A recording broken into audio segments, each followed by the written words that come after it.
घन हरण गणराज एक दंत करी बर बदन करो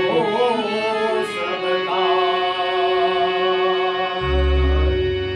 किसी बसंग विनती करी शिव संग विनती करी रखियो मेरी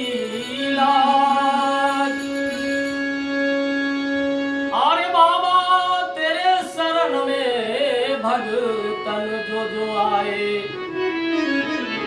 करो सबके काम। कुछ भक्तों का मांग है कि अभी से 15-20 साल पहले कुछ भोजपुरी चल रहा था जिसको मुन्ना सिंह ने गाए थे कि पियवा सिवान से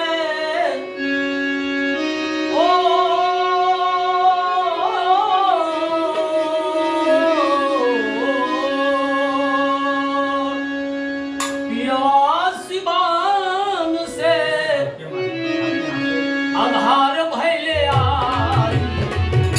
केवल तन देहिया में जान गया